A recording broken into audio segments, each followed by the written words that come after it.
ভালো ভিডিও দিলে তো তোমরা একেবারেই খাও না বন্ধুরা। তোমাদের তো এই রাক্ষসের মতো খাওয়া ভিডিওটা খুব ভালো লেগেছিল, তাই আবার একবার এলাম।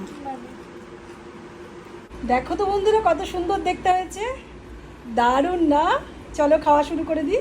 হোমমেড ডিমের কালিয়া, তার সাথে দেখো আউধের এই হান্ডি বিরিয়ানি একবার ট্রাই করতে পারো, জাস্ট ওয়াও। আর ডেকোরেশন দেখো কি সুন্দর, হাঁড়ির মধ্যে ওরা সার্ভ করে, আর সাথে এই রায়তাও দিয়ে দেয়। আর এই যে এখানে আলুটা দেখছো, এই আলু কিন্তু আমাদের এক্সট্রা করে নিতে হয়েছে, আলু ওরা দেয় না।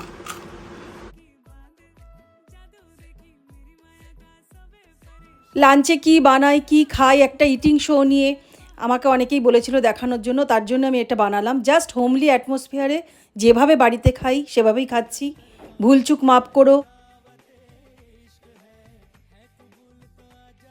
এতটাও রাক্ষসের মতো খাই না, কিন্তু যেহেতু একটা ইটিং শো এএসএমআর সাউন্ডের জন্য এরকমভাবে খাচ্ছি। কি ভুল লাগলো কি খারাপ লাগলো আমাকে অবশ্যই জানিও, নেক্সট ভিডিওতে সেটা অমিট করার চেষ্টা করব।